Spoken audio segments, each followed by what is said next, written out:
ఆయనకు అసాధ్యం ఏదీ లేదని నమ్మి ఆయన తెలుసుకున్నవాడు మానవాతీతమైన కార్యాలను స్వతంత్రించుకోగలడు.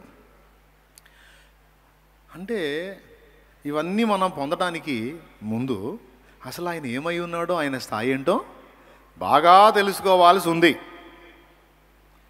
మరి ఆయన బాగా తెలుసుకోవాలంటే ఎట్లా? ఫర్ ఎగ్జాంపుల్, నన్ను మీరు బాగా తెలుసుకోవాలనుకున్నారు అనుకో.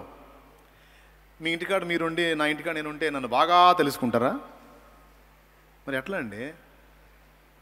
నేనేందో, నా కోపతాపాలు ఏందో, నా ఆవేశకావేశాలు ఏందో, నా ప్రేమ ఏందో, నా మంచితనం ఏందో మీకు అర్థమయ్యేది ఎట్లా? మీరున్న దగ్గర మీరుండి నేనున్న దగ్గర నేనుంటే తెలియదు కదా. నేనేందో మీకు అర్థం కావాలంటే నాతో కలిసి మీరు ప్రయాణం చేయాల్సి ఉంది.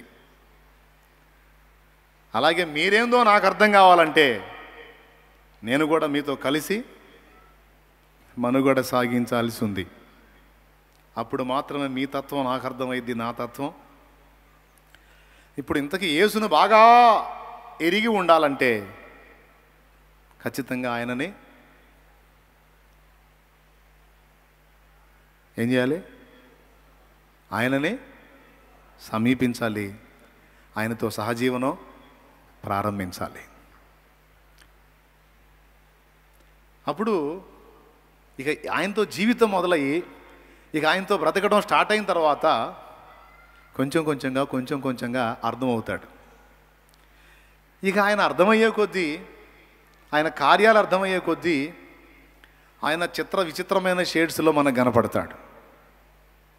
ఇప్పుడు బైబిల్లో కొంతమంది కొన్ని షేడ్లలో ఆయన చూసి అవి పొందుకున్నారు. అంతవరకైనా యేసు ఇంకా ఏమన్నా ఉందా అంటే ఆయనతో వచ్చి ఆయనతో మనుగడ సాగిస్తే ఆయన ఏందో అర్థమైద్ది. బోధకుడా నిద్ర వచ్చిన వాళ్ళు స్తోత్రం చెప్పండి. రైట్, చాలా తెలివిగా ఉన్నారు మీరు. బోధకుడా, నువ్వు ఎక్కడ కాపురం ఉన్నావు అని అడిగారు.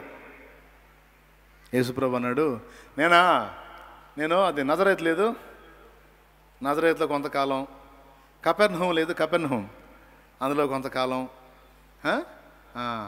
అట్లా ఉంటుంటాలే, నా అడ్రస్ ఈ 2 చోట్ల ఉంటుంది అని చెప్పలే.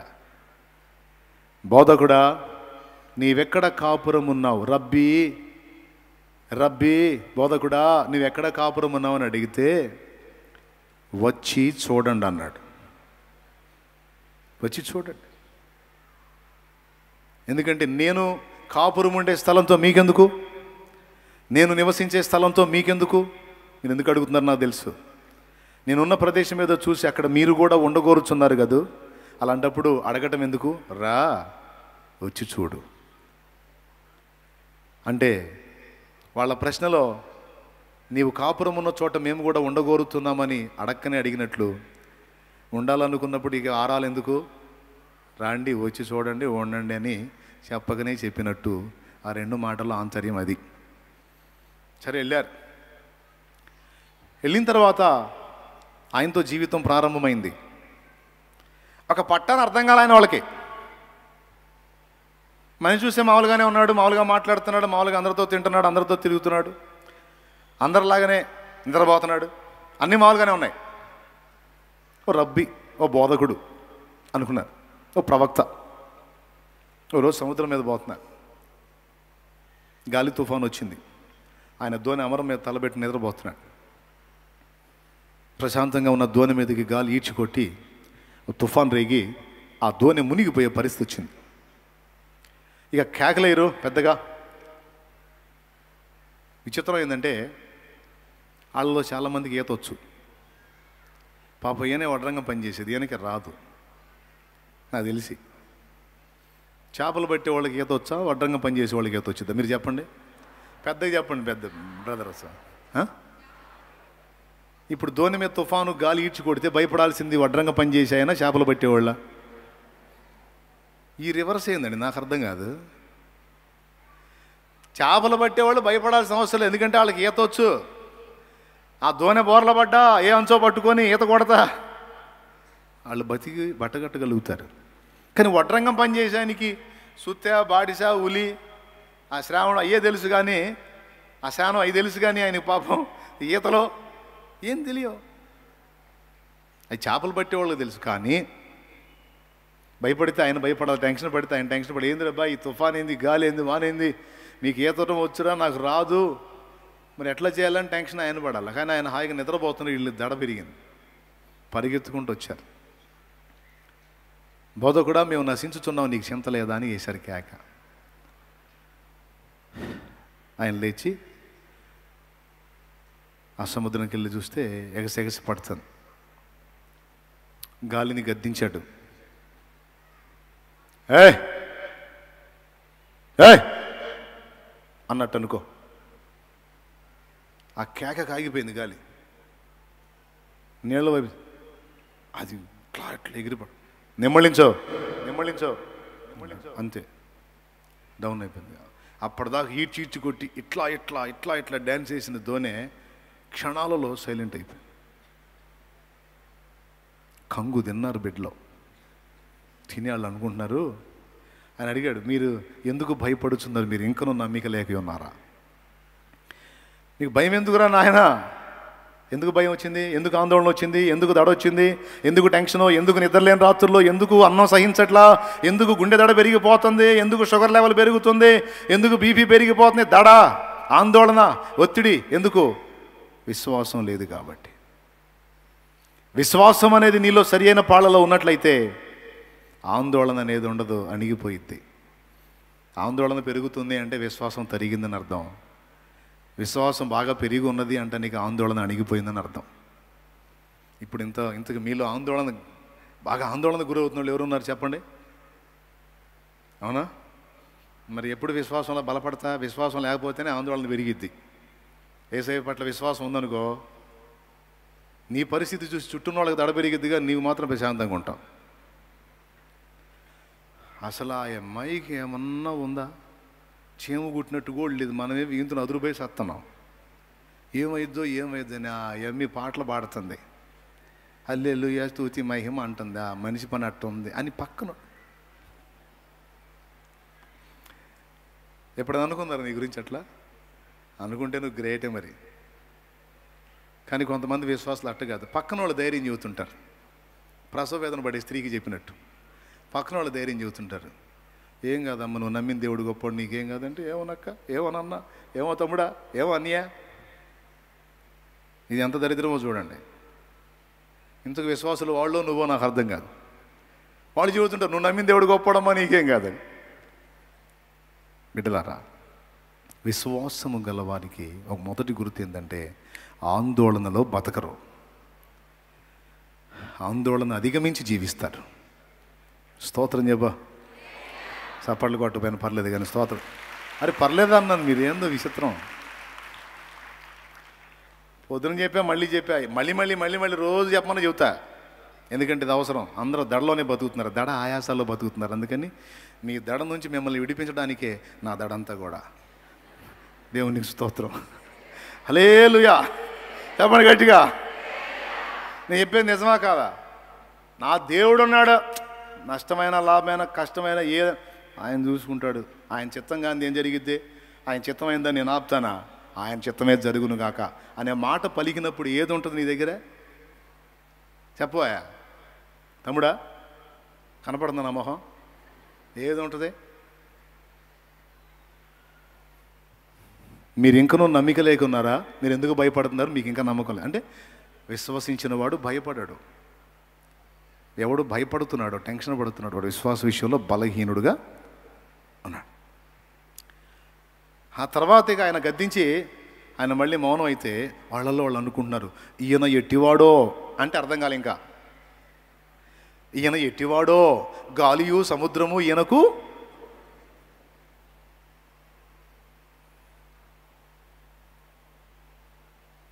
ప్రియులారా. ప్రభు ఎట్టివాడు? ఏమై ఉన్నాడు? సర్వాధికారి, సర్వజ్ఞుడవు, సంపూర్ణ సత్య స్వరూపివి నీవు. దివిలోనున్న ఆనందమును ధరణిలో నేను అనుభవింప మహిమాత్మతో నన్ను నింపితివా దివిలోనున్న ఆనందమును ధరణిలో నేను అనుభవింప మహిమాత్మతో నన్ను నింపితివా మహిమాత్మతో నన్ను నింపితివా సర్వాధికారివి సర్వజ్ఞుడవు సంపూర్ణ సత్య స్వరూపివి నీవు సర్వాధికారివి సర్వజ్ఞుడవు సంపూర్ణ సత్య స్వరూపివి నీవు దివిలోనున్న ఆనందమును ధరణిలో నేను అనుభవింప మహిమాత్మతో నన్ను నింపితివా మహిమాత్మతో నన్ను నింపితివా దేవునికి మహిమ దేవునికి మహిమ హల్లెలూయా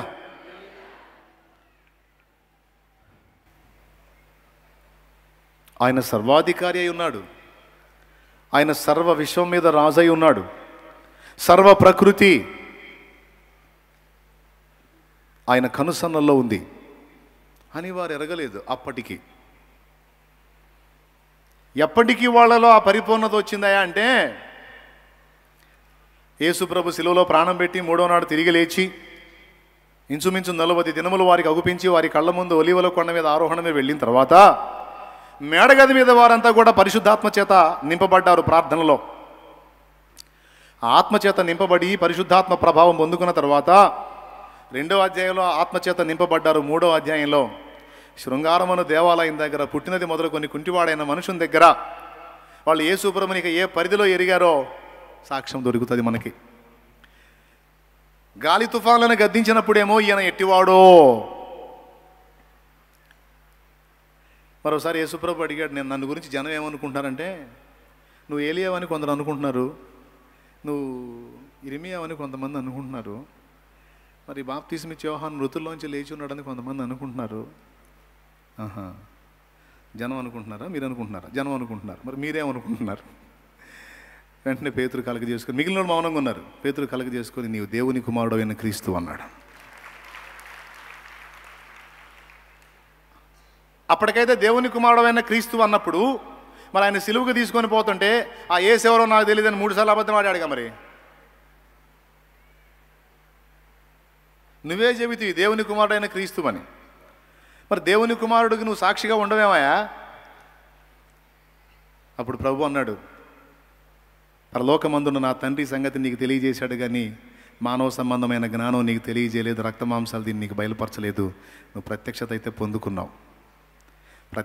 పొందుకున్నావు నేనెవరో కొంత గ్రహింపు కలిగింది నీకు అది పూర్తిగా అనుభవంలోకి రావాలి అర్థమైందా వాక్యాన్ని అక్షరార్థంగా ఎరుగుంటారు కొంతమంది అది పూర్తిగా అనుభవంలోకి రావాలి చాలా విలువైన సమాచారం ఇది మరి మీకు ఎంతమందికి రీచ్ అవుతుందో నాకైతే తెలియదు కానీ ఒక సీరియస్ మ్యాటర్ మాత్రం మీకు అందిస్తున్నాను నేను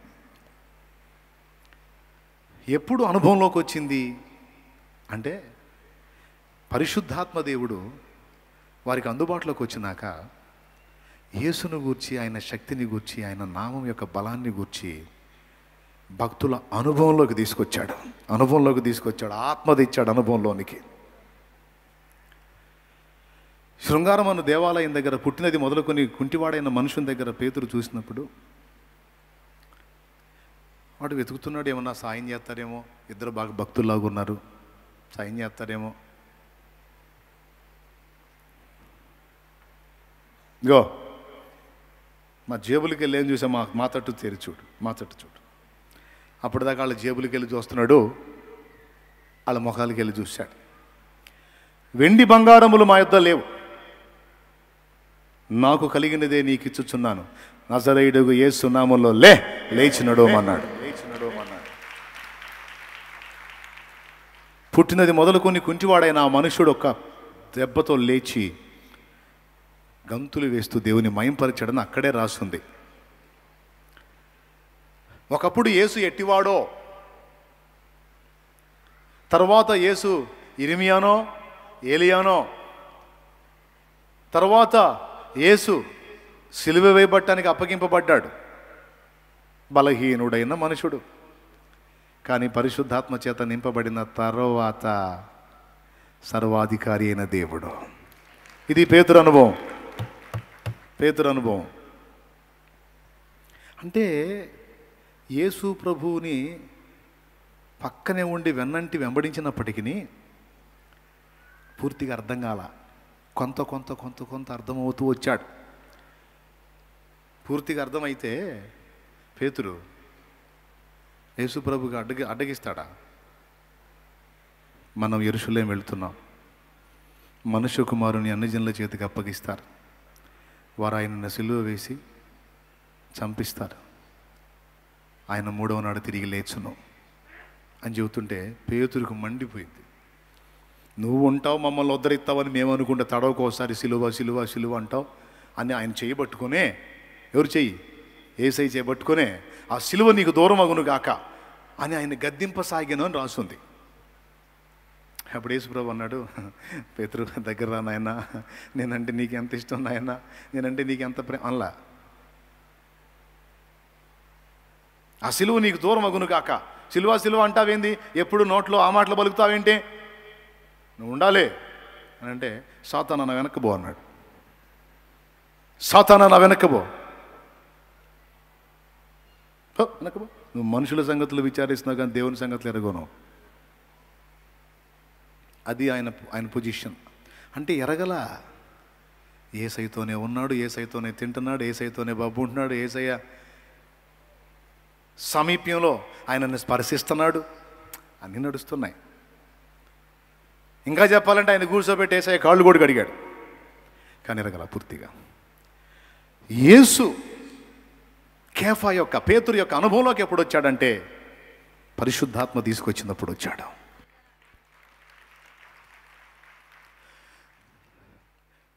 యేసుని చూడాలని, యేసులాగే ఉండాలని నా ఆశయ్యా. యేసుని చూడాలని, యేసులాగే ఉండాలని నా ఆశయ్యా. నన్ను యేసు వల్లే మార్చుటకు పంపబడిన వాడా, ముడి దిగిరమ్మయ్యా. నాలో యేసు వల్లే మార్చుటకు పంపబడిన వాడా, ఇప్పుడే దిగిరమ్మయ్యా.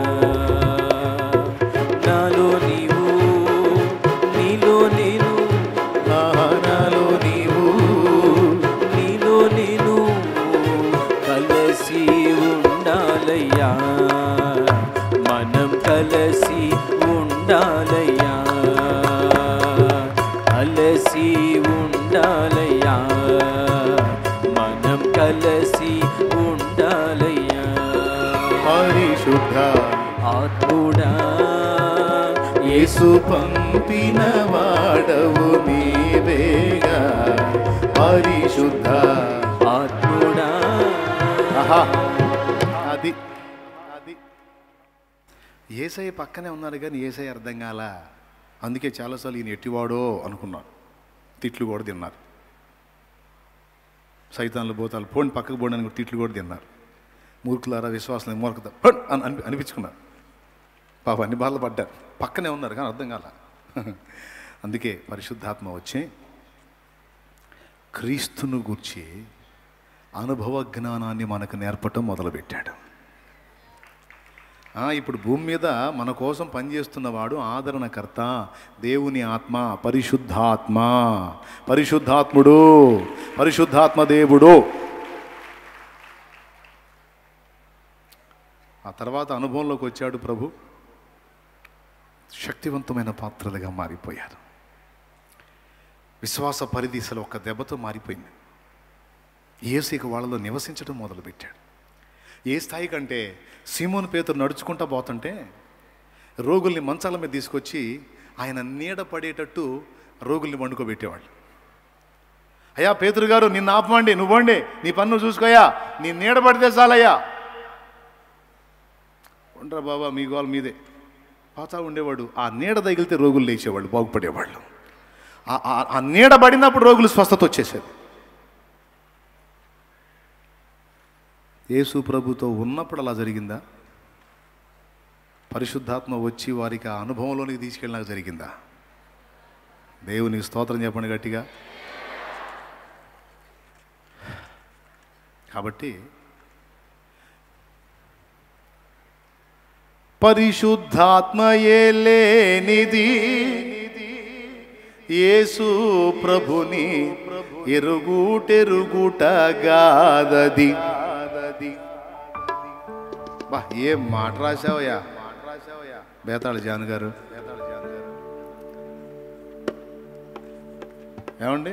పరిశుద్ధాత్మయే లేనిది యేసు ప్రభుని ఎరుగుటెరుగుటగాదది.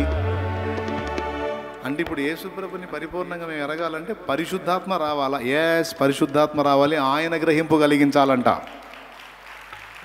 ఆయన నన్ను గూర్చి సాక్ష్యం ఇస్తాడు, నా వాటిలోని సంగతులు గైకొని మీకు బోధిస్తాడు, నన్ను గూర్చిన సర్వసత్యం ఏంటో మీకు చెబుతాడు.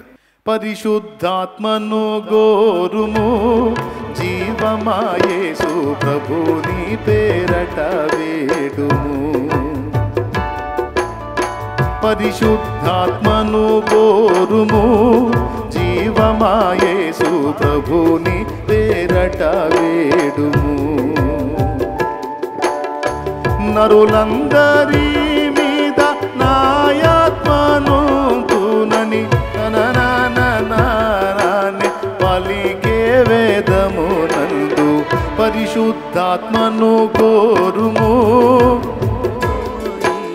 ప్రభుని పేరట వేడుము, జీవమా యేసు ప్రభుని పేరట వేడుము.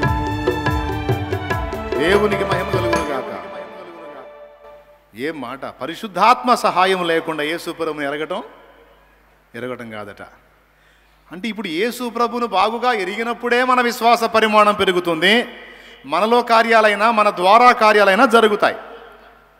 మన ద్వారా కార్యాలు జరగాలన్నా, మన బ్రతుకుల్లో కార్యాలు జరగాలన్నా విశ్వాస పరిమాణం పెరగాలి. అది పెరగాలంటే ముందు యేసుని బాగా ఎరగాలి. యేసుని ఎరగాలంటే మనం విడిగా ఎంత తిప్పలు పడ్డా కుదరదట. పరిశుద్ధాత్మయే మనకు ఎరిగించునట. ఇస్సాకును గురించి రెబెకాకి ఏం తెలుసు? చూసిందా? ఎప్పుడుందో చూసిందా? మరి ఇస్సాకును చూడగానే ఒంటి దిగి ముసుగేసుకుంది ఏందంటే అవును అడుగు, మమ్మల్ని అడిగితే అంటారా? అంటే మధ్యలో ఎలియాజరు చెప్పాడు, ఇస్సాకు ఇలా ఉంటాడు, ఆయన స్థితిగతులు ఇలా ఉంటాయి, ఆయన ఇలా ఇష్టపడతాడు, ఆయన చూసినప్పుడు నువ్వు ఇలా స్పందించమ్మా అని. అసలు ఇస్సాకు ముందు ఎలా ప్రవర్తించాలో రెబ్కమ్మకి చెప్పుకుంటూ తెచ్చినోడు ఎలియాజరు. అట్లాగే యేసయ్య గురించి మనకు బాగా గ్రహింపు కలిగించడానికి వచ్చిన వాడే పరిశుద్ధాత్మ దేవుడు. ఆయన నాకు అర్థం కాదు అన్నయ్య. ఇప్పుడు ఆయన గురించి మనం అంతగా తెలుసుకోవాల్సిన అవసరం ఏంటి? ఏదో కొద్దో గొప్ప అర్థమైంది, ఏదో పాపుల రక్షకుడు, పాపాలు గడిగేస్తాడు, ఏదో కథ ప్రశాంతత ఇస్తాడని నమ్మాము, మారు మనసు పొందాం, బాప్తీసం పొందాం అనుకో. ఇక చాలదా? ఇంకా తెలుసుకోవాలా? ఇంకా తెలుసుకొని ఏం చేస్తాం? చెబుతా, దానికి కూడా ఆన్సర్ చెబుతా. ఖచ్చితంగా తెలుసుకోవాలా? ఖచ్చితంగా తెలుసుకోవాల్సిందే. బాగా ఎరిగి ఉండాలి. ఎందుకు? 2 కారణాలను బట్టి. ఒకటి, మన విశ్వాస పరిమాణం పెరగడానికి, అలాగే దేవుని యొద్ద నుండి భూమి మీద గొప్ప కార్యాలు మనం సాధించడానికి మనకు అవసరం. ఏమవసరం? యేసయ్యను ఎరుగుట. అంతకంటే ముఖ్యంగా ఇంకో కారణాన్ని బట్టి మనం ఎరిగి ఉండాలి. ఎందుకంటే రేపు యుగయుగాలు ఆయనతోనే మన కాపురం. అది అసలు రహస్యం. అర్థమైందా? కొన్ని పెళ్ళిళ్ళు ఎంత ఆర్భాటంగా జరుగుతాయో అంత పెందలాడి పెటాకులు అవుతున్నాయి. ఎంతమంది ఒప్పుకుంటారు? మామూలు ఆర్భాటం చేయట్లే పెళ్ళిళ్ళకి. మోమ్మో మహామిడివాలంగా చేస్తున్నారు పెళ్ళిళ్ళు. ఎంత ఆర్భాటంగా జరుగుతున్నాయి, అంత పెందలాడి పెటాకులు అయిపోతున్నాయి. కారణం ఏంటి తెలుసా? ఏమ్మాయి ఎందుకని నువ్వు వెళ్ళనంటున్నావు? ఏంటి నేను వెళ్ళను? వాడు నాకు అర్థం కావట్లే, ఒట్టి సైకోలాగా ఉన్నాడు వాడు. ఏంటి డాడీ అని ఒక డ్రెస్ వేస్తే వాడు వద్దంటాడు, ఈ డ్రెస్ అంటాడు, నాకు ఇష్టం లేని వేసుకోమంటాడు. అరే న్యూస్ పేపర్ తీసుకొస్తే ఎందుకు తీసుకొచ్చావు అంటాడు, కూరగాయల బండి కాడికి పోతే ఎందుకు పోయా అంటాడు. అడుగడుగునా నా మైండ్ తింటున్నాడు డాడీ, వాడు సైకోలాగున్నాడు. ఇప్పుడు సంవత్సరంన్నర అయింది, అర్థమై సావాలా నాకు వద్దు. ఏంట్రా ఎందుకు అమ్మాయి నుంచి విడిపోవాలనుకుంటున్నావు? అమ్మాయి అనకరా బాబా, నీకు దండం పెడతాను, దెయ్యంరా నాయన, దెయ్యంరా బాబా, నా ప్రాణానికి పుట్టిన దెయ్యంరా నాయన, సాగు కొట్టిందిరా బాబా నన్ను. అమ్మాయి అనకరా బాబా, అమ్మాయి కాదురా నాయన. అమ్మో ఏందిరా అంత అసలు అర్థం కాలేదురా బాబా, నాకు 2 ఏళ్ళైంది పెళ్ళి, ఆ మనిషి ఇంతవరకు అర్థం కాలా. ఎందుకు కోపంగా ఉంటుందో, ఎందుకు సామాన్లు పగలగొట్టుతో, ఎందుకు నా బట్టలు దించుతో, ఎందుకు తగలబెట్టిద్దో, ఎందుకు అప్పుడప్పుడు ప్రయాణం కట్టిద్దో, అప్పుడే ఎందుకు సంతోషంగా ఉంటుందో నాకు ఇంతవరకు అర్థం కాలేదురా. అర్థం చేసుకోవటానికి ట్రై చేశారా 2 ఏళ్ళు, నా వల్ల అట్లా నేను దండం పెడతా, నాకు వద్దురా బాబా. అంటే ఇద్దరు కలిసి ప్రశాంతంగా కాపురం సాగించాలి అంటే మొట్టమొదటి ఏం కావాలి? ఒకరికొకరు అర్థం కావాలి. ఇద్దరిలో ఎవరికి అర్థం కాకపోయినా ఇక ఇల్లు కొల్లేరే. ఒకరికొకరు అర్థం కావాలి, అర్థమైతే ఆ కాపురం సజావుగా సాగింది. ఈ భూమి మీద కాపురాలు ఎంతకాలంలో అండి, అంతా బాగుండి ఒక 40 ఏళ్ళు, ఆ తర్వాత భర్త ఉండడు, భార్య కూడా ఉండదు, తెంచుకొని వెళ్ళిపోవాలి. కానీ ప్రభువుతో మన కాపురం నిత్యత్వ పర్యంతం. సంఘ ప్రతిరూపము పరమ యెరూషలేము. యేసుతో మన కాపురం ఎన్ని రోజులండి? నిత్యత్వంలోకి చేరు పర్యంతం. అవునా? మిగిలిన శిష్యులు ఎవ్వరూ కూడా యేసు ప్రభుని వెళ్ళి కౌగిలించుకోలేరు. యోహాను మాత్రం డింగమనపై కౌగిలించుకుంటాడు. ఎందుకు చెప్పు? మిగిలిన వాళ్ళకి భయం. ఏమో అంటే ఎందుకు వచ్చిన గొడవ, అది చేయకూడదు. మీలో కూడా కొంతమంది నన్ను బాగా చనువుగా సమీపించే వాళ్ళు ఉన్నారు, కొంతమంది ఎడంగా ఉంటారు. అర్థమైన వాళ్ళు అన్నయ్య కోపపడలే, అన్నయ్య ఇబ్బంది పడలే, అన్న ప్రేమగా ఆదరిస్తాడు అనుకున్న వాళ్ళు సమీపంగా వస్తారు. కొంతమందికి భయం, వాళ్ళంత ఉంటారు. కొంతమందికి చాలా సన్నిహితంగా మాట్లాడతారు, అర్థమైన కొలది. ఇప్పుడు యేసు ప్రభుతో మనం యుగయుగాలు జీవించేటువంటి ఆ జీవితంలో నువ్వు కలలు గంటావు. నేను వెళ్ళి రేపు ప్రభుని పాటలు పాడుతున్నా కదా ఇక్కడే, ఏమని? ప్రియుడా యేసయ్యా అనే పాటలో చివరి చరణం ఏంది? ఏదో ఒకట ఎవరు గుర్తుంది? నా కన్నులతో సీయోను శిఖరాన రోజు నిన్ను తెలియదులే,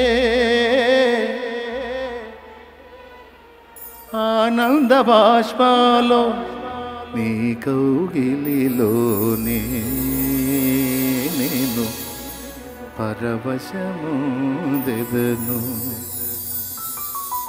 ఓకేనా? రైట్. ఏది అందరూ ఆ చివరి ముక్క పాడండి. నీ కొంచెం ఫీలింగ్తో పాడండి. నే అని అనకుండా కాస్త ఫీలింగ్తో పాడండి.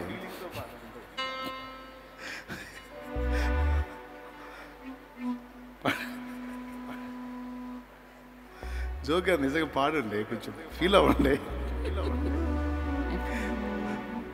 నీ కౌగిలిలోనే నేను పరవశము దెదను. అమ్మా అయ్యా, కౌగిల్లోకి వెళ్తావు నువ్వు వేసే కౌగిల్లోకి వెళ్తావు? దమ్ము ఉందా నీకు?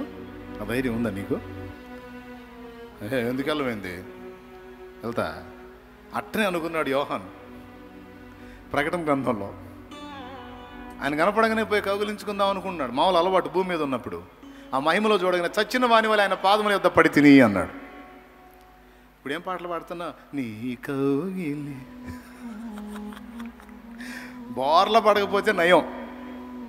దేవునికి స్తోత్రం, హల్లెలూయా. అంతేనంటా ఉన్నా. అట్టయితే మన దగ్గరికి పోయే ఛాన్సే ఉండదా? మనం కూడా యోహాను లాగానా అంటే మరి అదే తెలుసుకోవాలి. యోహానుకు సమీపించినట్టే మనల్ని కూడానా? లేకపోతే ఏదన్నా కేటాయింపు ఉందా? మనం అంత సమీపంగా ఆయనతో అనుబంధం ఏర్పరచుకోవచ్చా? అంత చనువుగా చొరవగా మనం కూడా వెళ్ళొచ్చా? అసలు ఏంటి ఆయన మనస్తత్వం ఏంటి? ఆయన సంతోషాలు ఏంటి? ఆయన దుఃఖాలు ఏంటి? ఆయనకి నచ్చేవేంటి? ఆయనకి నచ్చనివేంటి? ఎందుకంటే ఆయనతో రేపు యుగ యుగాలు మనం బతకబోతున్నాం. ఒకరోజు కాదు, 2 రోజులు కాదు, నిత్యత్వం, అంతము లేని రాజ్యం అది. యుగ యుగాలు మనం ఎవరితో ఉండబోతున్నాం తెలుసా? సాక్షాత్తు యేసు ప్రభుతోనే ఉండబోతున్నాం. కొత్తగా అమ్మాయి కాపురానికి వెళ్ళేటప్పుడు అబ్బాయి గుణగణాలు తెలుసుకోవాలా లేదా? తెలుసుకోవాలి.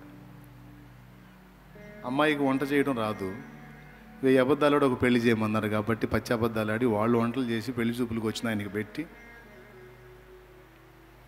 ఇవన్నీ మా అమ్మాయి చేసిందని. ఎందుకంటే 1000 అబద్ధాల్లో పెళ్లి నిశ్చయించారు. 1000 అబద్ధాలు, ఒక అబద్ధం ఆడి మనం పెళ్లి చేద్దాం అనుకున్నారు. 1000 ఎందుకులే, ఒకటి చాలు. అమ్మాయికి ఏ వంటలు రావు, అయినా వంటలు వచ్చంటే చేసుకుంటాడు. చేసుకున్నాక ఇంకేం చేస్తాడు, వాడే చేస్తాడు సావు అని చేశారు. పెళ్ళి అయింది. ఆ పెళ్ళిలో ఏవో పెట్టారు ఆహార పదార్థాలు, తిన్నాడు. ఇంత అద్భుతంగా ఉన్నాయండి. అన్నయ్య బాబు అవన్నీ అమ్మాయి చేసింది, మరి ఏ కాదు ఇంకా చాలా చేస్తుంది. తప్పకుండా తొందరగా ముహూర్తం పెట్టించున్నాడు, పెళ్లి చేసుకున్నాడు అనుకుందాం. డేట్ ఖరారు అయిపోయింది, పెళ్లి చేసుకున్నాడు. పెళ్లి చేసుకున్నాక వాళ్ళిద్దరూ బ్రతికే ప్రదేశానికి వెళ్ళారు. వెళ్ళిన తర్వాత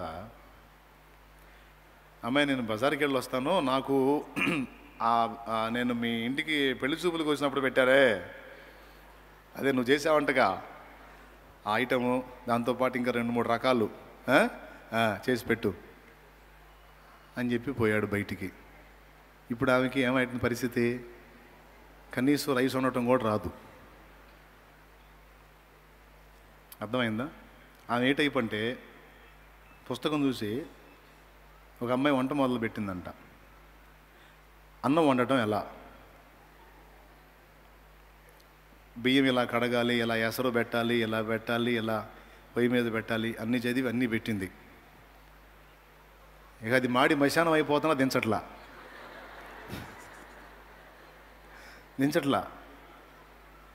భర్త పరిగెత్తుకుంటూ వచ్చాడు, ఏంది మాడి వాసన భయంకరంగా మాడిపోతుంది ఏందని.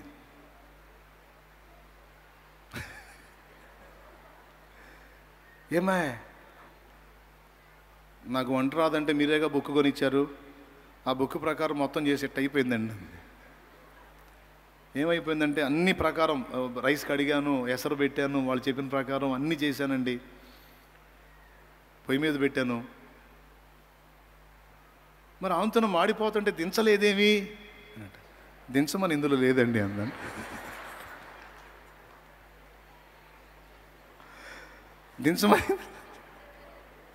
దించకపోతే మరి ఎలా తినాలి? పొయ్యి మీద పెట్టుకొని తింటావా? ఎడ దొరికేమని ఆ టైప్ ఏమా. ఈయనేమో 3 ఆర్డర్లు 3 వెరైటీలు చేయమని పోయాడు బయటికి. ఏమో ఒక్కటి కూడా రాదు. ఇక కూర్చుంది. అప్పటికి ట్రై చేసింది ఏమన్నా వర్కౌట్ అయిద్దామని, ఏ వర్కౌట్ కాల. అవి ఆడ పెట్టుకొని ఇక కూర్చుంది, ముసుకేసుకొని బోర్ని ఏడుస్తా. ఎందుకు? ఇప్పుడు వస్తాడు, నేను మోసపోయానంటాడు, ఏ సామాన్లు పగల కొడతాడో, నన్ను చీడ్చి కొడతాడో, ఏం గందరగోళం అయిద్దో, ఇప్పుడు నా బతుకు బస్ స్టాండింగ్ అయిపోయింది నాయనోయ్. అంతేగా మరి, పద బయలుదేరి బస్ స్టాండింగ్ అని అంటాడు కదా అని. పాపం దడదడ కొట్టుకుంటుంది గుండె. భర్త వచ్చాడు ఏదో సంచి పట్టుకొని, ఆయన ఏం తెచ్చాడు కూడా పట్టించుకోవట్లా. ఎడగాళ్ళాడుతా వచ్చి 2 కాళ్ళు పట్టుకుంది.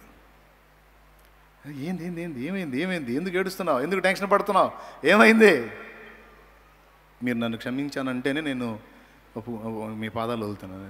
పిచ్చి మొహం, క్షమించేది నీకు నారా? లే, ఏం జరిగింది? పెళ్ళిలో మా వాళ్ళు చెప్పింది పచ్చి అబద్ధం. నాకు పొర్రపాటును కూడా అన్నం వండటం కూడా రాదు. 1000 అబద్ధాలు ఆడి పెళ్లి చేయమన్నారంట. ఎవరో ఒక అబద్ధం ఆడి చేసేద్దాం అని నా నెత్తిన నిప్పులు పోసారు. ఇప్పుడు నేను ఏం చేయాలా? నువ్వు 3 రకాల ఐటెం చెప్పావు, నాకు ఒక ఐటెం కూడా రాదు. ఆయన చిరునవ్వు నవ్వి పైకి లేవనెత్తి, పిచ్చిదానా నాకు తెలుసు అన్నాడట.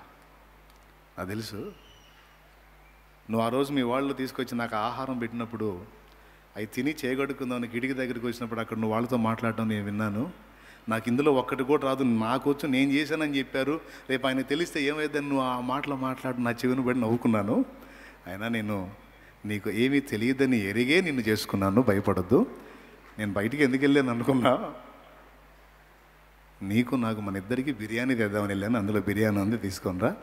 ఇంకా నేను నేర్పుతాలే, అవసరమైతే బుక్స్ కొనిస్తాను, అది చూసి నేర్చుకుందు కానీ అని ఏదో ఆయన తిప్పలు ఆయన పడ్డాడు. అయిపోయింది మొత్తానికి, వాళ్ళు అట్లా కథ సుఖాంతమైంది. ఇప్పుడు ఇది నేను మీకెందుకు చెప్పానంటే, అవతలి వ్యక్తి యొక్క రుచులు, అభిరుచులు, ఇష్టాలు, అయిష్టాలు వీటన్నిటిని గురించి కూడా స్త్రీ బాగుగా ఎరిగి ఉంటే భర్తకు మంచిగా కోఆపరేట్ చేయగలిగిద్ది. భార్య యొక్క స్థితిగతులు పురుషుడు బాగుగా ఎరిగి ఉంటే ఆమెకు కోఆపరేట్ చేయగలుగుతాడు. మనసులో కలిసి ఒకరినొకరు అర్థం చేసుకున్న భార్యాభర్తలు ఉన్న కుటుంబం పచ్చగా వర్ధిల్లుద్ది. ఏ ఒక్కరు అర్థం కాకపోయినా ఇక ఇల్లు ఇక వల్ల కాడే. అవునా? రేపు మనము ఆయనతో కలిసి ఇక నిత్యత్వం అంతా కూడా ఆయనతో ఉండబోతున్నాం. మనకంటే ముందు చనిపోయిన పరిశుద్ధులు లెగుస్తారు, మనము మొత్తం కలిసి ఇక యేసయ్యతో.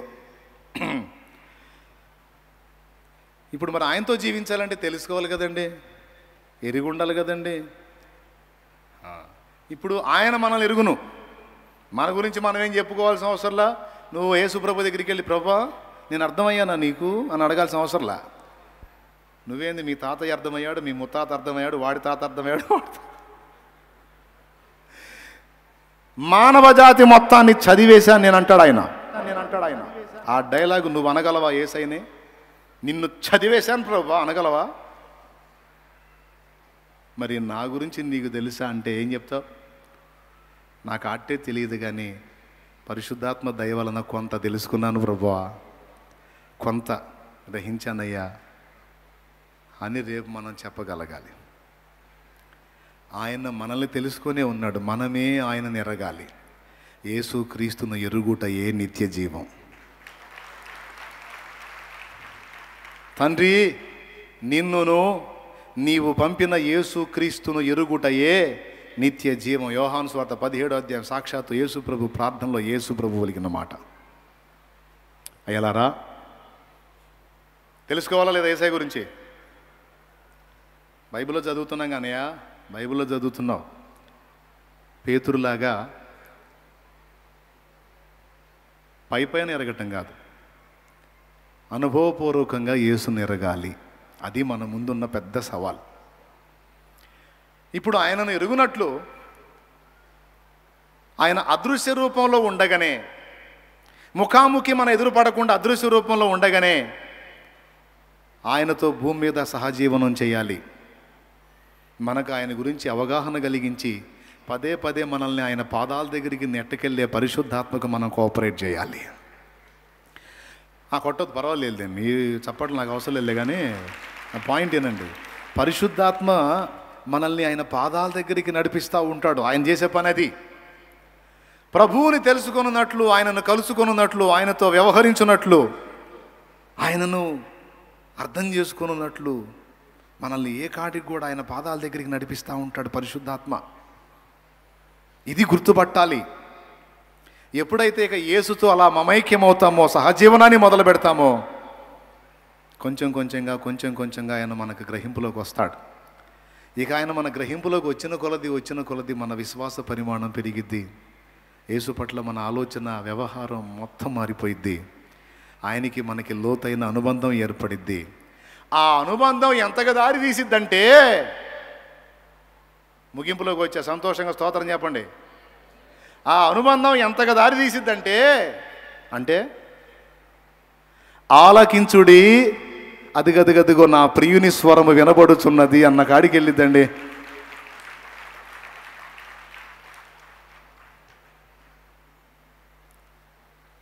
అంటే మిగిలిన వాళ్ళకి ఎవరికి వినపడట్లా,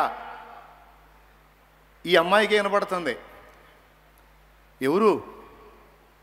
యేసయ్యను ప్రాణప్రదంగా ప్రేమించిన ఆయన, పట్టమహిషి, వధువు, సంఘము అనగా భక్తుడు, భక్తురాలు. యేసయ్య ప్రేమపూర్వక స్పర్శను అనుభవపూర్వకంగా ఎరిగినటువంటి భక్తుడు, భక్తురాలు, వధువు. ఆమె అంటది ఏమని? అదిగదిగదిగో ఆలకించుడి నా ప్రియుని స్వరము వినబడుచున్నది. ఆమె ఈ మాట పలికిందంటే అర్థం ఏంటి? అదిగో వినండి, ఆ స్వరం వినబడుతుంది అని నేను అన్నానంటే, నాకు వినబడింది, నా చుట్టూ ఉన్న మీకు వినబడలా. అందుకే మీరు పరధ్యానంగా ఎవరి ధ్యాసలో వాళ్ళు, ఎవరి లోకంలో వాళ్ళు ఉన్నారు. నాకు వినబడుతుంది, అందుకే నేను కేక వేశాను. ఏమని? ఆలకించుడి, ఆలకించుడి నా ప్రియుని స్వరము. అదిగదిగదిగా ఆయన వస్తున్నాడు. ఎక్కడా? అదిగో నా ప్రియుని స్వరం అంటేనేమో ఎక్కడ వినపడుతుంది? అదిగదిగదిగా ఆయన వస్తున్నాడు. ఆయన వచ్చేది కనపడుతుంది, ఆయన మాట్లాడేది వినపడుతుంది. ఈమెకి మాత్రమే. చుట్టుపక్కల ఉన్న వాళ్ళకి అర్థం కావట్లా. రేపు రాకడ దినమందు ఇదే జరగబోతుంది. హలో, ముగింపు. రేపు రాకడ దినమందు ఇదే జరగబోతుంది. ఆయన యందు భయభక్తులు నిలిపి పరిశుద్ధాత్మ ద్వారా యేసుతో సహా జీవనాన్ని అలవాటు చేసుకున్నటువంటి భక్తులు, పరిశుద్ధులు, వారికి ఆయన రాకడ తెలుసు. అంతేకాదు, ఆయన ఏ విధంగా వస్తాడో, ఏ ఘడియలో వస్తాడో కూడా స్పష్టపరచబడిద్ది. లేఖనమే సాక్ష్యం. తండ్రే బయలుపరుస్తాడు, తండ్రే బయలుపరుస్తాడు. అందరూ గుర్తుపట్టలేరు. జలప్రళయం వస్తుంది, అందరికీ చెప్పాలని ఆశించాడు, ఎవడు పట్టించుకోలా. ఎందుకు? రకరకాల స్వరాలు వినడంలో మనుషులు మునిగి తేలుతున్నారు. కానీ ఈ అమ్మాయి రకరకాల స్వరాలు విని ఎంజాయ్ చేసే టైపు కాదు. ఈ హృదయం ఎల్లప్పుడూ ఒకే స్వరానికి ట్యూన్ అయి ఉంటుంది. నా గొర్రెలు దిక్కుమాలిన స్వరాలు వినును అని ఉందా? నా గొర్రెలు అన్ని స్వరములు వినుననుందా? నా గొర్రెలు దేవునికి స్తోత్రం. లోతైన జలములలో లోతున వినబడు స్వరమా, లోబడుటను నేర్పించి లోపంబులు సవరించు. లోతైన జలములలో లోతున వినబడు స్వరమా, లోబడుటను నేర్పించి లోపంబులు సవరించు. లోన ఈవులలో లోటైన నా బ్రతుకు లోపించని అర్పణగా లోకేశ చేయుమయా. లోపించని అర్పణగా లోకేశ చేయుమయా. నడిపించు నడి సంద్రమున దేవా, నవజీవన మార్గమున నా జన్మ తరి. ఆమేన్. ఆ స్వరము ఏలియాకి తెలుసు, ఆ స్వరము ఫిలిప్పుకు తెలుసు, ఆ స్వరము కేఫాకి తెలుసు, ఆ స్వరము పౌలుకు తెలుసు, ఆ స్వరము దానియేలుకు తెలుసు, ఆ స్వరము దావీదుకు తెలుసు, ఆ స్వరము అబ్రహాముకు తెలుసు, ఆ స్వరము యాకోబు యాకోబు అని పిలిచిన స్వరం యాకోబుకు తెలుసు, ఆ స్వరము యోసేపుకు తెలుసు, ఆ స్వరము యోహానుకు తెలుసు. ఆ గుండెలు ఆ స్వరమును వినుటకు ట్యూన్ చేయబడ్డాయి. నా గొర్రె ఏదైనా ఉంది అంటే అది నా స్వరం వింటదన్నాడు యేసయ్య. నా గొర్రెలు నా స్వరము వినను. ఆయన గొంతు, ఆయన స్వరము ఆయనను ప్రేమించేటువంటి పరిశుద్ధులకు విదితమే. అందరూ వినలేరు. ఎందుకని? అందరి హృదయాలు ట్యూన్ కాల. ఈరోజు ఇంతమంది కూటంలో కూర్చున్నారా? ఇప్పుడు దేవుని స్వరం వినబడింది కదా. ఇప్పుడు ఎంతమంది విన్నారు? అబ్బో ఇక చాలా ఆపయ్యో, నడుములు నొప్పులు పడుతున్నాయో అనుకునే వాళ్ళు ఎంతమంది? స్తోత్రం. నువ్వు ఇందాకనే ఆపుతానన్నా, ఇంకేం ఆపట్లేదు ఏంది అనుకునేవాళ్ళు ఎంతమంది లేరా? అట్లాంటి వాళ్ళు నిజంగానే మీరు ఈ పాయింట్లో ఉన్న శ్రేష్టతను గుర్తించారా? అట్లయితే మీరు దేవుని గొర్రె పిల్లలే.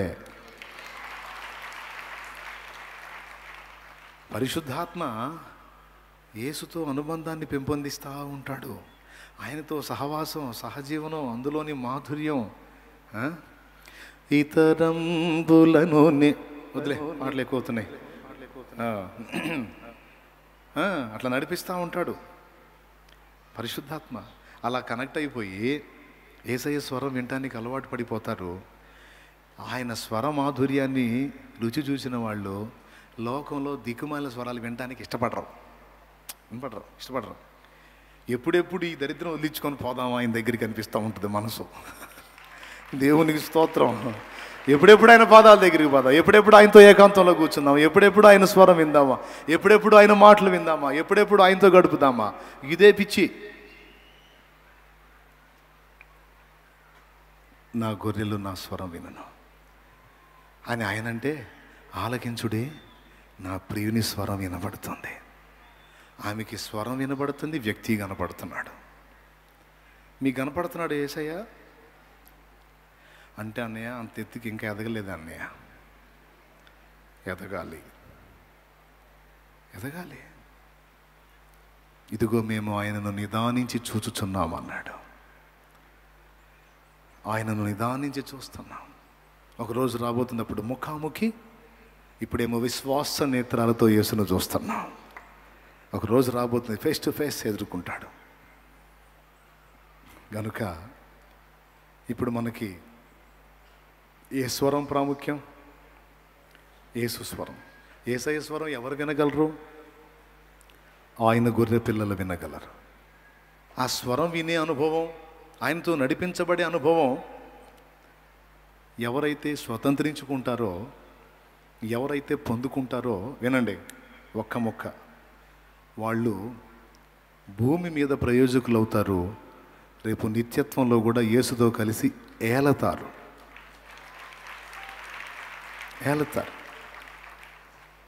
ప్రతి ఘట్టములోనూ, ప్రతి మేలులోనూ, ప్రతి కీడులోనూ, ప్రతి గెలుపులోనూ, ప్రతి ఓటమిలోనూ దేవుని స్వరం వినాలి. ఒక భక్తుడు తనకెంతో ప్రియమైన కుమార్తెను కోల్పోయాడు. 18 సంవత్సరాల వయసున్న కుమార్తెను. కోపం వచ్చింది. సువార్థికుడు, నేను దేవుని సేవ చేస్తున్నా, నీ సేవ చేస్తున్నా, నేను నీకెంతో నమ్మకంగా ఉన్నా, మంచి పరిచారకుడుగా ఉన్నా, 10 మందికి నీ గొప్పతనాన్ని గురించి చాటి చెప్తున్నా, నా బిడ్డనా నువ్వు డ్యామేజ్ చేస్తావు? నేను నీకేం తక్కువ చేశానయ్యా? నేను నీకు సరైన భక్తి చేయలేదా? నేను సరైన ఆత్మీయతను సాధన చేయలేదా? నేను నీకు ఎక్కడ బాధ పెట్టాను? నన్ను ఎందుకు ఇలా చేశావు? నాకెందుకు కడుపు కోత మిగిల్చావు?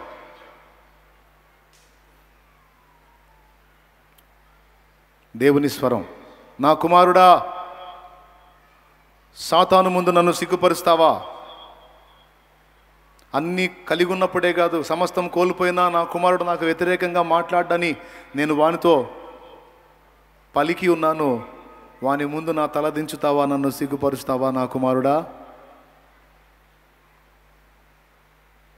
ఏబు తన నోటి మాటలతోనైనా దేవునికి వ్యతిరేకంగా మాట్లాడలేదు. ఏబు తన నోటి మాటలతోనైనాను ఏ పాపము దోషమో చేయలేదని రాయబడి లేదా? ఓ దేవా, నన్ను క్షమించు. నాకు కూతుర్నిచ్చింది ఎవరు? నువ్వు. ఇన్నేళ్ళు నా దగ్గర ఉంచింది ఎవరు? నువ్వు. నాకు ముద్దు మురిపం తీర్చింది ఎవరు? నువ్వు. వస్తువు ఇచ్చింది నువ్వు, వస్తువు నీది, నీ వస్తువు నీ దగ్గరికి తీసుకున్నావు. నేనేమన్నాయి అడగటానికి? యెహోవా ఇచ్చెను, యెహోవా తీసుకుని, యెహోవాకే స్తోత్రం కలుగునుగాక. లేచి నీవు పరిచర్యకు వెళ్ళు. నీ కూతురు నా దగ్గర భద్రంగా ఉంది. ఈరోజు ఇక్కడ ఉన్న బిడ్డలు ఎవరు తమ వారిని కోల్పోయారు? నేను నా ఫ్యామిలీలో కొందరిని కోల్పోయాను. నీవు నీ కుటుంబంలో కొందరిని లాస్ అయి ఉండొచ్చు. దేవుడు మాట్లాడుతున్నాడు, నీ బిడ్డ నా యొద్ద భద్రంగా ఉన్నది, నీ వారు నా యొద్ద భద్రంగా ఉన్నారు. నువ్వు లేచి నేను నీ ముందుంచిన కర్తవ్యాన్ని నెరవేర్చు, నేను నీకు అప్పగించిన పనిని నెరవేర్చు. ఒక రోజు రాబోతుంది, అప్పుడు నీ వారిని నీకు తిరిగి కలుపుతాను. ఇక వారు నువ్వు ఎన్నడూ విడిపోరు. మీరందరూ కలిసి యుగయుగాలు నాతోనే ఉండబోతున్నారు. చింతపడవద్దు, అధైర్యపడవద్దు, కృంగిపోవద్దు. నా దగ్గర భద్రంగా ఉన్నారు. నన్ను సిగ్గుపరచొద్దు. నీ విశ్వాసానికి పరీక్ష ఏర్పడింది. నన్ను సిగ్గుపరుస్తావా? శత్రువు ముందు నా తలదించుతావా? నా కుమారే, నా కుమారుడా, లే పరిచర్య చేయిపో, పనుంది పో. నీకు వెన్ను తడుతున్నాడు. ఎందుకు ఇలా చేసావన్న ప్రశ్న తీసేసి, నేను కావలివాణ్ణి.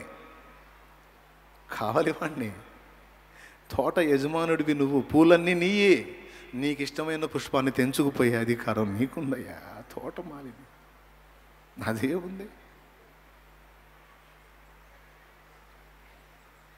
నువ్వు ప్రధాన కాపరివి, ఓనర్వి, గొర్రెలు నీవి. కాపలవాణ్ణి. నీకు ఇష్టమైన గొర్రె నువ్వు తీసుకొని పోతా. అడిగేదానికి నేనేమన్నాయా?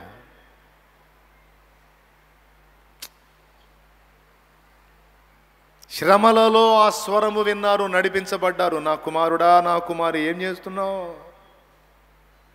తొట్టుపాటుల్లో ఆ స్వరము విన్నారు. నా బిడ్డ, నువ్వు ఏమై ఉన్నావు, ఏం చేస్తున్నావు? ఇదేనా నీ నుంచి నేను ఆశించింది? ఇందుకేనా నేను నా రక్తంతో కడిగింది? పాపంలో పొర్లాటానికా? వదిలిపెట్టిన లోకాశల్లోకి వెళ్ళి మళ్ళా మునిగి తేలటానికా? శాపగ్రస్తమైన జీవితానుభవంలో ఉంటానికా? ఇందుకేనా నా రక్తము నీ కోసం దారపోసింది? ఈ పాపంలో నువ్వు కొనసాగటానికా? లేదు తండ్రి, లేదు తండ్రి, నాకొద్దు ఈ జీవితం. రా, బయటికి రా, నువ్వు పని చేయాలి. నువ్వు ధృవతారవై వెలగాలి. రా, అందులోంచి బయటకు రా నా కుమారుడా, బయటికి రా నా కుమారి.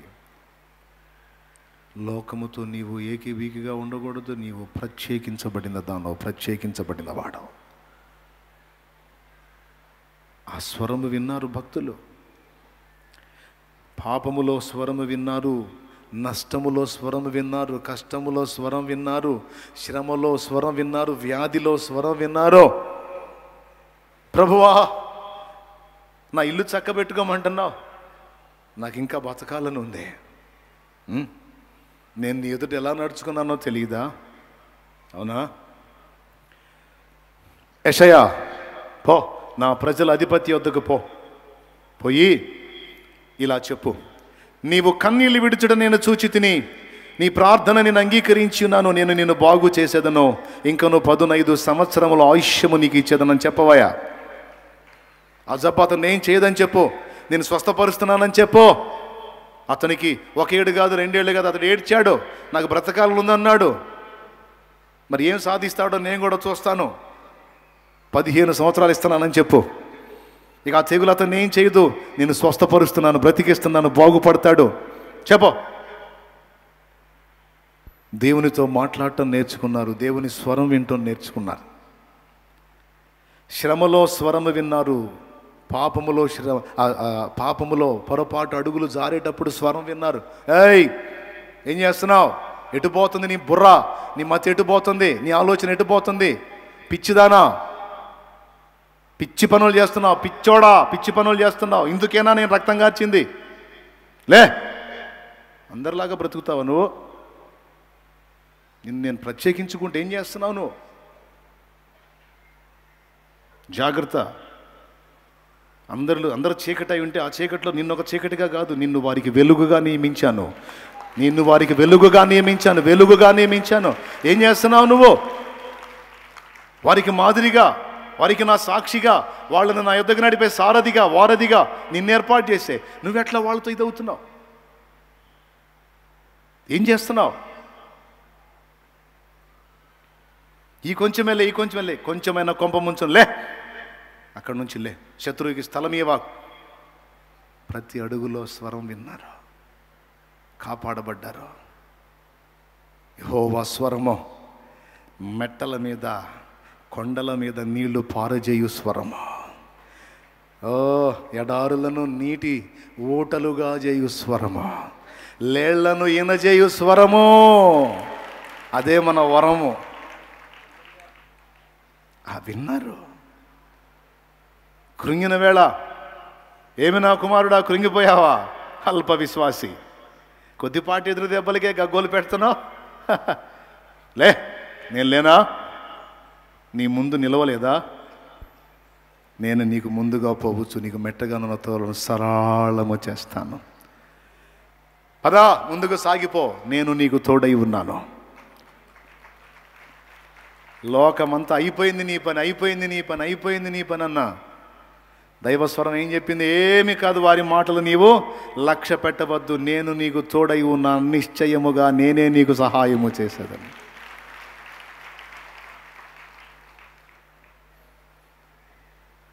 నాకు ఈ బాధలు తట్టుకోలేకపోతున్నా, నా ప్రాణం పోతే బాగుండు.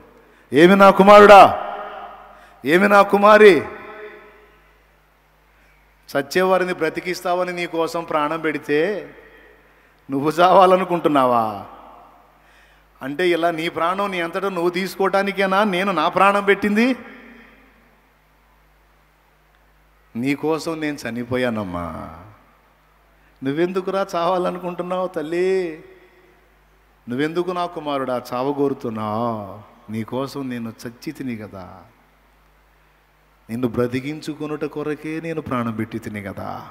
నీవెందుకు చావును వెతుకుతున్నావు? మరణమన్నా రావట్లేదు, నాకు చావన్నా రావట్లేదని ఎందుకు చావును కోరుతున్నావు? ఆ మరణకరమైన ఆ వేదనలో ఆయన స్వరము విన్నారు. ఆయన స్వరము విని చావు చావు చావు చావు అని ప్రేరేపించే సైతానును గద్దించి, ఏ దురాత్మ, ఓ యేసు నామములో దూరం వెళ్ళిపో, నీవు బంధించబడి దూరం అయిపోదువు గాక అని గద్దించి చావు పరిస్థితిని విసర్జించి కఠిన శ్రమలకు ఎదురు తిరిగి నిలిచి గెలిచి ఈరోజు అనేకుల్ని బ్రతికించువారయ్యారు. అలాంటి వాళ్ళలో నేను ఒకనే. మరణం ఎందుకు రాదు నాకు, నన్ను చంపరాదా అని కేకలు వేసి, అనేకుల్ని బ్రతికించడానికి నిన్ను పిలిచాను రా, నువ్వు చావడానికి కదరా పిచ్చోడా. అనేకుల్ని బతికించడానికి పిలిచారా పిచ్చోడా, నువ్వు చావటానికి కదరా.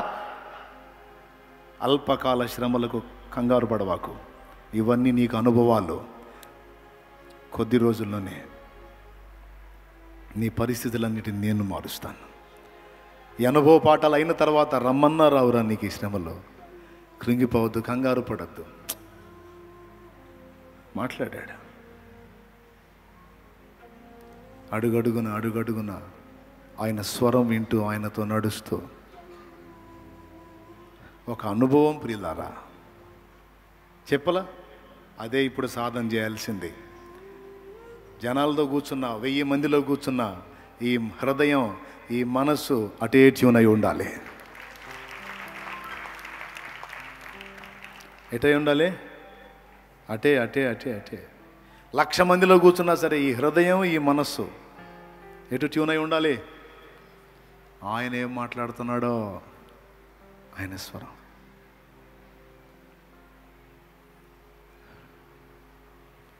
నా గొర్రెలు సైతాను స్వరం విన్ననుందా? మరి ఎందుకు కొంతమంది సైతానుగాడి స్వరం విని కృంగిపోతున్నారు? వాడు చెప్పే ఓటమి మాటలని ఎందుకు దిగజారిపోతున్నారు?